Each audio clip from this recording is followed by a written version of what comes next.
അടുത്തത് ഇന്ന് നമ്മൾ ഡിസ്കസ് ചെയ്യാൻ പോകുന്നത് ഇൻട്രിൻസിക് വാല്യൂ ഓഫ് ഷെയർ ആണ്. ഈ intrinsic value of A share എന്ന് പറഞ്ഞിട്ട് also known as the true value, real value എന്നൊക്കെ അറിയപ്പെടും. മാർക്കറ്റ് പ്രൈസ് അല്ല കേട്ടോ, മാർക്കറ്റ് പ്രൈസിൽ നിന്ന് ഡിഫറെൻ്റ് ആണ്. ഇൻട്രിൻസിക് വാല്യൂ എന്ന് പറഞ്ഞാൽ ഷെയറിൻ്റെ യഥാർത്ഥ വിലയാണ്. ഇപ്പോൾ ഒരു ഷെയർ നമ്മൾ മാർക്കറ്റിൽ നിന്ന് നമുക്കത് അതിൻ്റെ മൂല്യം എത്രയാണ്, അതാണ് മാർക്കറ്റ് പ്രൈസ്.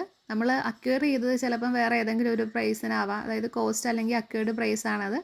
ഇതൊന്നും അല്ലാതെ ശരിക്കും ആ ഷെയറിന് എത്ര വാല്യൂ ആണ്, അതാണ് ഇൻട്രിൻസിക് വാല്യൂ ഓഫ് ഷെയർ അല്ലെങ്കിൽ ട്രൂ വാല്യൂ ഓഫ് ഷെയർ അല്ലെങ്കിൽ റിയൽ വാല്യൂ ഓഫ് ഷെയർ എന്നൊക്കെ പറയുന്നത്. അപ്പോൾ ഇതിൻ്റെ പ്രോബ്ലം എന്തായാലും നമുക്ക് പ്രതീക്ഷിക്കാം. ആ ഷോർട്ട് എസ്സേ 10 മാർക്സിൻ്റെ ക്വസ്റ്റിന് ഇതിൻ്റെ ഒരു പ്രോബ്ലം എന്തായാലും വരും. അപ്പോൾ നമുക്ക് ആദ്യം ഇൻട്രിൻസിക് വാല്യൂ എന്ന് പറയുന്ന ടേം ഒന്ന് ക്ലിയർ ആവണം. പറയുന്നത് ഇങ്ങനെയാണ്: it is the present value of all future amounts to be received in respect of ownership of the share. Present value of all future amounts to be received in respect of ownership of that share. അതായത് it is the present value of all the future benefits expected to be received from that share ആണ്. അതായത് ഇപ്പം നമ്മൾ ഒരു ഷെയറിൽ നിന്ന് ഭാവിയിൽ പ്രതീക്ഷിക്കുന്ന ഒരു ബെനിഫിറ്റ് ഉണ്ടല്ലോ. എന്തൊക്കെയാണ് ഭാവിയിൽ പ്രതീക്ഷിക്കുന്ന ബെനിഫിറ്റ്? ഈ ഷെയർ, ഇപ്പം എൻ്റെ കയ്യിൽ ഒരു ഷെയർ ഉണ്ട്, ഞാൻ 100 രൂപയ്ക്ക് വാങ്ങിയതാണ്. ഈ ഒരു ഷെയർ കുറച്ച് നാൾ കഴിഞ്ഞ് ഞാൻ മറച്ച് വിറ്റാൽ എനിക്ക് എത്ര രൂപ കിട്ടും? അതായത് അതിൻ്റെ ഫ്യൂച്ചർ സെയിൽസ് പ്രൈസ് എത്രയായിരിക്കും? അത് എനിക്ക് അറിയാനൊരു ഇൻട്രസ്റ്റ് ഉണ്ടാവും. അതെനിക്ക് കിട്ടുന്ന ഒരു ബെനിഫിറ്റാണ്, അല്ലെങ്കിൽ ഞാൻ എക്സ്പെക്റ്റ് ചെയ്യുന്ന ബെനിഫിറ്റാണ്. അതേപോലെ ഈ ഷെയറിൻ്റെ ഡിവിഡൻഡ്, ഇത് ഓരോ വർഷം ഫിനാൻഷ്യൽ ഇയർ എൻഡിങ്ങിൽ എനിക്ക് ഈ ഷെയറിൻ്റെ ലാഭവിഹിതം കിട്ടും കയ്യിൽ വെച്ചുകൊണ്ടിരിക്കുന്ന കാരണം. അപ്പോൾ ഈ ലാഭവിഹിതം കൂടിക്കൂടി വരുമോ? അങ്ങനെ കൂടിക്കൂടി വരുവാണെങ്കിൽ അതെനിക്ക് നല്ല ബെനിഫിറ്റ് ആയിരിക്കും. അപ്പം ഈ ഡിവിഡൻറ്റും ഷെയർ പ്രൈസും ആണ് ഒരു ഷെയറിൽ ഇൻവെസ്റ്റ് ചെയ്യുന്നത് വഴി ഇൻവെസ്റ്റർ എക്സ്പെക്റ്റ് ചെയ്യുന്ന ബെനിഫിറ്റ്. അങ്ങനെയുള്ള ബെനിഫിറ്റിൻ്റെ പ്രസൻറ്റ് വാല്യൂ എന്ന് പറയുന്നത്, ഇപ്പം ഭാവിയിൽ എനിക്ക് റിസീവ് ചെയ്യാൻ പോകുന്ന എമൗണ്ടിൻ്റെ ഇപ്പോഴത്തെ വില എത്രയായിരിക്കും? അതിനെയാണ് present value of future earnings, അതിനാണ് നമ്മൾ പ്രസൻറ്റ് വാല്യൂ എന്ന് പറയുന്നത്. അതെങ്ങനെയാണെന്ന് വെച്ചാൽ ഏറ്റവും വളരെ സിമ്പിളായിട്ടൊരു കൺസെപ്റ്റാണിത്, ഈ പ്രസൻറ്റ് വാല്യൂ എന്ന് പറയുന്നത്. ഇപ്പം ഞാൻ 1 രൂപ ഇന്ന് എനിക്ക് കിട്ടി, ആ 1 രൂപ നാളെയാണ് എനിക്ക് കിട്ടുന്നതെങ്കിൽ അതിൻ്റെ വാല്യൂ ശരിക്കും കുറവായിരിക്കും അല്ലേ? ഒന്ന് ആലോചിച്ച് നോക്കിയേ. പണ്ട് നമ്മൾ 100 രൂപയ്ക്ക് നമുക്ക് ഒരുപാട് സാധനങ്ങൾ വാങ്ങിക്കാൻ പറ്റുമായിരുന്നു അല്ലേ? പക്ഷേ ഇപ്പോൾ 100 രൂപ കൊണ്ട് ചെന്ന് നമുക്ക് വാങ്ങിക്കാൻ പറ്റുന്ന സാധനങ്ങളുടെ ക്വാണ്ടിറ്റി കുറവാണ്. കാര്യം എന്താ? ഓരോ ദിവസം കഴിയും തോറും ഈ പറയുന്ന മണിയുടെ വാല്യൂ കുറഞ്ഞു വരുവാണ്. അപ്പോൾ നമ്മൾ എന്താ ചെയ്യുന്നത്? ഇന്നത്തെ ഒരു എമൗണ്ട്, ഭാവിയിൽ കിട്ടാൻ പോകുന്ന ഒരു എമൗണ്ടിന് ഇന്ന് എത്രയാണ് വാല്യൂ എന്ന് കണ്ടുപിടിക്കും. അത് നമുക്ക് കണ്ടുപിടിക്കാനുള്ള ടെക്നിക്കുകളുണ്ട്. പ്രസൻറ്റ് വാല്യൂ, ഒരു ഡിസ്കൗണ്ട് റേറ്റ് ഉണ്ട്. ആ ഡിസ്കൗണ്ട് റേറ്റ് വെച്ചിട്ട് നമുക്ക് കണ്ടുപിടിക്കാൻ പറ്റും പ്രസൻറ്റ് വാല്യൂ ഓഫ് ഫ്യൂച്ചർ മണി. അപ്പം അങ്ങനെ പ്രസൻറ്റ് വാല്യൂ ഓഫ് ഫ്യൂച്ചർ മണി അത് കൺസിഡർ ചെയ്തുകൊണ്ട് ഒരു ഷെയറിൻ്റെ വാല്യൂ കണ്ടുപിടിച്ച, ഷെയറിൻ്റെ പ്രൈസ് കണ്ടുപിടിച്ച, അതിനെയാണ് ഇൻട്രിൻസിക് വാല്യൂ അല്ലെങ്കിൽ റിയൽ വാല്യൂ അല്ലെങ്കിൽ ട്രൂ വാല്യൂ എന്നൊക്കെ പറയുന്നത്. അപ്പോൾ ആ ഒരു കൺസെപ്റ്റ് ക്ലിയർ ആണെന്ന് വിചാരിക്കുന്നു. Intrinsic value means the real value of the share ആണ്. അപ്പം ഈ ഇൻട്രിൻസിക് വാല്യൂ കണ്ടുപിടിക്കുന്നതിന് നമുക്ക് 2 മെത്തേഡ്സ് ആണ് നോർമലി യൂസ് ചെയ്യുന്നത്. കോൺസ്റ്റൻറ്റ് ഗ്രോത്ത് മോഡലും മൾട്ടിപ്പിൾ ഗ്രോത്ത് മോഡലും. കോൺസ്റ്റൻറ്റ് ഗ്രോത്ത് മോഡലിന് ഗോൾഡൻ ഷെയർ വാല്യുവേഷൻ മോഡൽ എന്നൊരു പേരുണ്ട്. മൾട്ടിപ്പിളിന് 2 സ്റ്റേജ് ഗ്രോത്ത് മോഡൽ എന്നൊരു പേരുണ്ട്. അതായത് ഇതിൻ്റെ പ്രത്യേകത എന്താണെന്ന് വെച്ചാൽ, ഈ കോൺസ്റ്റൻറ്റ് ഗ്രോത്ത് മോഡലിൽ ആ പേര് പറയുന്നത് പോലെ തന്നെ dividend grow at A constant rate in future. നമ്മൾ എക്സ്പെക്റ്റ് ചെയ്യുന്നത് ഡിവിഡൻഡ് ഇപ്പം ഭാവിയിൽ ഒരു 10% വീതം എല്ലാ വർഷവും കൂടുമായിരിക്കും. അതായത് ഒരു കോൺസ്റ്റൻറ്റ് റേറ്റ് കൂടുമായിരിക്കും എന്ന് ഉള്ള അസംഷനിൽ ഇൻട്രിൻസിക് വാല്യൂ കണ്ടുപിടിച്ച് അതാണ് കോൺസ്റ്റൻറ്റ് ഗ്രോത്ത് മോഡൽ. മൾട്ടിപ്പിൾ ഗ്രോത്തിൽ dividend grow at varying rates in future ആണ്. അതായത് ഒരു വർഷം ഇപ്പോൾ ഒരു 5 രൂപയാണ് ഡിവിഡൻഡ് കൂടുന്നത്, അടുത്ത വർഷം ഒരു 7 രൂപ കൂടുമായിരിക്കും, അതിൻ്റെ അടുത്ത വർഷം ഒരു 10 രൂപ കൂടുമായിരിക്കും. ഇങ്ങനെ നമുക്ക് ഫിക്സഡ് ആയിട്ട് പറയാൻ പറ്റുന്നില്ല. അങ്ങനെയാണെങ്കിൽ അത് മൾട്ടിപ്പിൾ ഗ്രോത്ത് മോഡലാണ്. അപ്പം നമുക്ക് പ്രതീക്ഷിക്കാവുന്ന ഈ 2 മോഡലിലെയും ക്വസ്റ്റ്യൻസ് ആണ് 10 മാർക്കിന് പ്രതീക്ഷിക്കാവുന്നത്. ഒരിക്കലും ക്വസ്റ്റ്യനിൽ ഈ മോഡൽ ഫോളോ ചെയ്യുക അല്ലെങ്കിൽ ഈ മോഡൽ ഫോളോ ചെയ്യുമെന്ന് പറയില്ല. ക്വസ്റ്റ്യൻ കണ്ടിട്ട് നമ്മൾ തന്നെ മനസ്സിലാക്കി എടുക്കണം ഇത് ഏത് മെത്തേഡാണെന്നുള്ളത്. അപ്പോൾ അതൊരു ക്വസ്റ്റ്യൻ എക്സ്പ്ലെയിൻ ചെയ്യുമ്പോൾ നമുക്ക് മനസ്സിലാകും. ഇപ്പോൾ കോൺസ്റ്റൻറ്റ് ഗ്രോത്ത് മോഡൽ, രണ്ടിനും ഇക്വേഷൻസ് ഉണ്ട്, ഇത് കാണാണ്ട് തന്നെ പഠിക്കണം. കോൺസ്റ്റൻറ്റ് ഗ്രോത്ത് മോഡലിൻ്റെ ഇക്വേഷൻ വരുന്നത് ഇങ്ങനെയാണ്: S0, അതായത് വാല്യൂ ഓഫ് ഷെയർ ആണ്, is equal to D0 means current dividend ആണ്, ഇൻറ്റു 1 + G. 1 കോൺസ്റ്റൻറ്റ് നമ്പറാണ്, G എന്ന് പറഞ്ഞാൽ ഡിവിഡൻഡ് ഗ്രോത്ത് റേറ്റ്. ഇതൊക്കെ നമുക്ക് ക്വസ്റ്റ്യനിൽ തന്നെ ഡയറക്റ്റ് തന്നിട്ടുണ്ടാവും. Divided by K - G. K എന്ന് പറഞ്ഞാൽ ഡിസ്കൗണ്ട് റേറ്റ് ആണ്. അതായത് ആ പ്രസൻറ്റ് വാല്യൂ ഫാക്ടർ കണ്ടുപിടിക്കുന്നതിന് വേണ്ടിയിട്ട് നമ്മൾ യൂസ് ചെയ്യുന്ന ഡിസ്കൗണ്ടാണ്.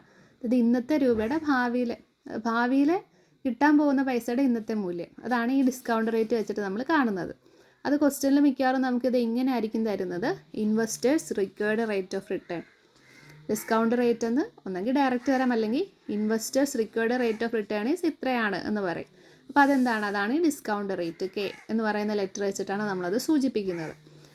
അപ്പോൾ ഇതാണ് constant growth മോഡലിൻ്റെ equation. D0 × 1 + G / K - G. അതിൽ ഓരോ ഐറ്റം എന്താണെന്ന് കൃത്യമായിട്ട് മനസ്സിലാക്കണം, എങ്കിലേ നമുക്ക് പ്രോബ്ലം ചെയ്യാൻ പറ്റുള്ളൂ. അപ്പോൾ ഞാൻ കോൺസ്റ്റൻറ്റ് ഗ്രോത്ത് മോഡലിൻ്റെ ഒരു പ്രോബ്ലം നമുക്ക് ഡിസ്കസ് ചെയ്യാം. അപ്പോൾ ഇവിടെ ഒരു ക്വസ്റ്റ്യൻ ആണ്: A company has declare A dividend of ₹2.50 per share for the current year. The company has been following a policy of enhancing its dividends by 10% every year and expected to continue this policy in the future also. കണ്ടോ, ആ ഒരു സെൻറ്റൻസിൽ നിന്നാണ് നമുക്കിത് മനസ്സിലാവുന്നത് constant growth മോഡലിൻ്റെ ഒരു problem ആണെന്ന്. കാര്യം എന്താണ്? ആ 10% എന്ന് പറയുന്ന ഒറ്റ റേറ്റിലാണ് ഫ്യൂച്ചറിലും ഇത് കണ്ടിന്യൂ ചെയ്യുമെന്നാണ് ഇവർ എക്സ്പെക്റ്റ് ചെയ്തേക്കുന്നത്. നമുക്കിവിടെ ഗ്രോത്ത് റേറ്റ്, ഡിവിഡൻറ്റിൻ്റെ ഗ്രോത്ത് റേറ്റ് ഒരൊറ്റ പെർസെൻറ്റേജ് മാത്രമേ തന്നിട്ടുള്ളൂ.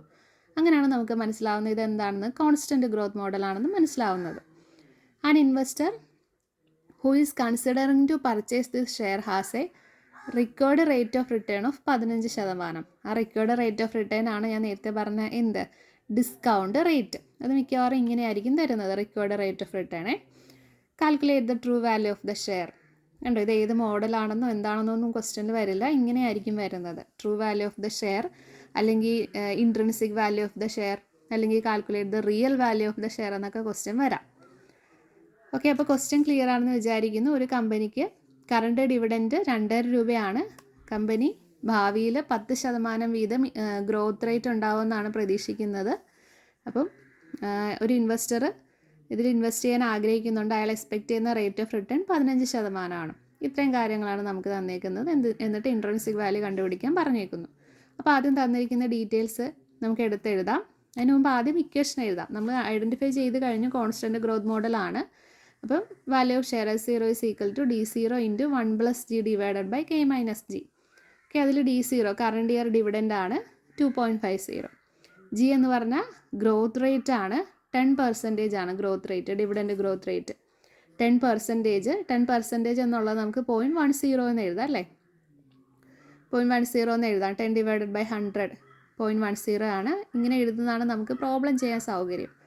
ദെൻ കെ എന്ന് പറയുന്നത് എക്സ്പെക്റ്റഡ് റേറ്റ് ഓഫ് റിട്ടേൺ അല്ലെങ്കിൽ ഡിസ്കൗണ്ട് റേറ്റ് ആണ് 15%. അത് നമുക്ക് 0.15 എന്ന് എഴുതാം. എന്നിട്ട് ഇനി എന്ത് ചെയ്താൽ മതി, ഈ സംഭവങ്ങളൊക്കെ ഇക്വേഷനിൽ ജസ്റ്റ് അപ്ലൈ ചെയ്ത് കൊടുത്താൽ മാത്രം മതി. D0 current year dividend 2.50 into bracket open ചെയ്തിട്ട് 1 + 0.10 ആണ് growth rate divided by 0.15 - 0.10 K - G. ഇനി 2.50 ഇൻറ്റു 1 + 0.10 എന്ന് പറഞ്ഞാൽ 1.10 ഡിവൈഡഡ് ബൈ 0.15 - 0.10 0.05 ആണ് മിച്ചം വരുന്നത്. 2.75 ഡിവൈഡഡ് ബൈ 0.05 എന്ന് കിട്ടും. അപ്പോൾ അത് നമ്മൾ ചെയ്ത് നോക്കുമ്പോൾ, കാൽക്കുലേറ്ററിൽ ചെയ്ത് നോക്കുമ്പോൾ 55 എന്ന് പറയുന്ന ആൻസറാണ് വരുന്നത്. അപ്പോൾ 55 രൂപയാണ് ഈ പർട്ടിക്കുലർ പ്രോബ്ലത്തിലെ ഷെയറിൻ്റെ റിയൽ വാല്യൂ. അപ്പോൾ നമ്മൾ ഇതുകൊണ്ട് അവസാനിച്ചില്ല, ഇങ്ങനെയാണ് നമ്മൾ എഴുതേണ്ടത്: the investor is advised to purchase the share if the current market price is lower than ₹55. അതായത് കറൻ്റിലി ഇപ്പോൾ മാർക്കറ്റ് പ്രൈസിൽ 55 രൂപയോ അതിൽ കുറവാണെങ്കിൽ മാത്രമേ ഷെയർ വാങ്ങാവുള്ളൂ അല്ലേ. കാരണം അതിൻ്റെ റിയൽ വാല്യൂ എത്രയേ ഉള്ളൂ, 55 രൂപയേ ഉള്ളൂ. അപ്പോൾ അതിൽ കുറവാണെങ്കിൽ വാങ്ങുന്നതാണ് നമുക്ക് ലാഭം.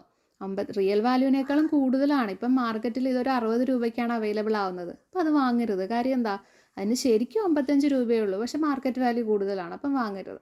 അപ്പോൾ ഈ ഇൻട്രിൻസിക് വാല്യൂ എപ്പോഴും ഇൻട്രിൻസിക് വാല്യൂവിനേക്കാളും കുറവാണ് മാർക്കറ്റ് വാല്യൂ എങ്കിൽ മാത്രമേ it is advised to purchase the share.